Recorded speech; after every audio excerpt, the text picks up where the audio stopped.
गोमतीपुर नाम का एक गांव था। भैरव अपने पिता और भाई के साथ रहता था। बचपन से ही मां के गुजर जाने की वजह से घर की जिम्मेदारी भैरव के ऊपर था।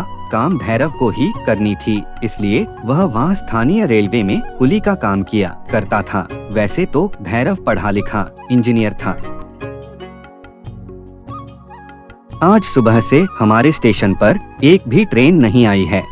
पता नहीं क्या हो गया है। उस दिन उड़ीसा में भी बहुत बड़ा हादसा हो गया था। भगवान करे उनके घरों में सुख शांति व। भैरव सुबह से इंतजार करके स्टेशन मास्टर के पास पहुंचा और उनसे ट्रेन न आने की वजह पूछता है। अब आप ही बताइए, अगर ट्रेन नहीं आए तो हम लोग अपना घर कैसे चलाएंगे और खुद कैसे रहेंगे? अब मैं तुमसे क्या कहूँ भैरव, सुबह से फोन पर फोन आ रहे हैं, हमारी भी हाथ बंधे हुए हैं, हमें भी कुछ समझ में नहीं आ रहा है। गोमतीपुर में ट्रेन आने का नाम ही नहीं ले रही थी। सारे कुली और स्टेशन मास्टर दोनों ही परेशान थे। ऐसे ही कई हफ्ते बीत चुके थे। कल भैरव और उसके साथ जाने का फैसला किया। मेरा घर तो पहले से ही गिरवी है। मैं तो बेरोजगारी में कुली का काम शुरू किया और यह सब। सही कह रहे हो भैरव भैया, दुनिया का बोझ हम उठाते हैं और हमारे बोझ के बारे में किसी को कुछ नहीं पता।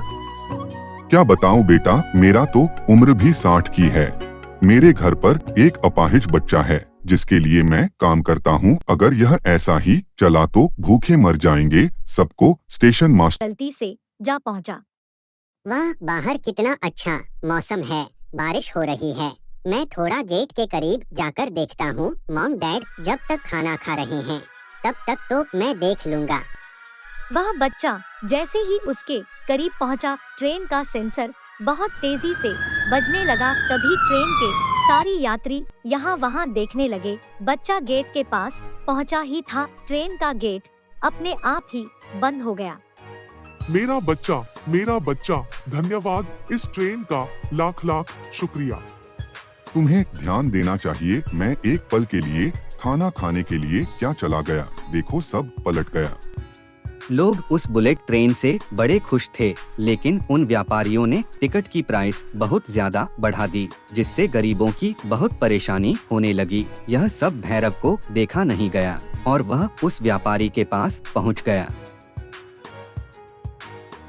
यह आपने क्या किया? किराए के आप कितने पैसे बढ़ा दिए? अब गरीब उस ट्रेन में चढ़ेगा कैसे? मैं आपसे अपना बुलेट ट्रेन छीनने के लिए आया हूँ। यह आपने सरासर गलत किया है। कल के आए तुम मुझे सिखा रहे हो, दफा हो जाओ। बिजनेस ऐसे ही चलता है, इसी से पैसा बनता है। अगर कोई पैसा देगा ही नहीं तो पैसे आएंगे कहाँ से?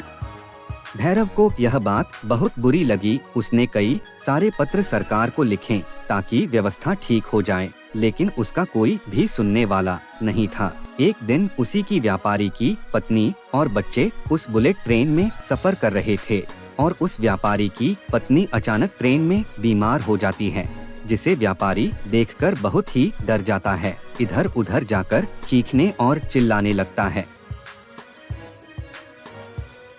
मुझे बचा लो, मेरी सांसें रुक रही है, मुझे सांस लेने में बहुत दिक्कत हो रही है, मुझे बचा लो, प्लीज प्लीज मुझे बचा लो। बचाओ बचाओ मेरे पत्नी को, बचाओ बचाओ बचाओ मेरी पत्नी को बचाओ। तब उस व्यापारी की नजर लाल रंग की बदन पर पड़ती है, जो एक गेट के सामने ही थी। उस व्यापारी देर न करते हुए उस बटन को दबा दिया। जैसे ही उसने बटन दबाया, नजदीकी रेलवे स्टेशन पर ट्रेन तुरंत रुक गई और रेलवे के सहकर्मी तुरंत उस व्यापारी के पास पहुंच गए। तब व्यापारी ने उनसे कहा, मेरी पत्नी की तबीयत अचानक खराब हो गई, कृपया कर उसे बचा लीजिए। रेलवे सहकर्मियों ने देर नहीं की, तुरंत उस व्यापारी के पत्नी को हॉस्पिटल ले गया और उसकी जान बचा ली गई। तब जाकर उस व्यापारी को अपनी गलती का एहसास हुआ और उसने भैरव से माफी मांगी। भैरव, तुम मुझे माफ कर देना। मैंने अपनी जिंदगी में यह बहुत बड़ी गलती कर दी, मुझे माफ कर दो। मैं माफ आपको एक ही कीमत पर करूंगा, जब आप इस ट्रेन के कीमत को 1 रुपया कर देंगे और ऐसे ही कई सारी ट्रेनें बनाएंगे। मुझे यह सारी शर्तें मंजूर है।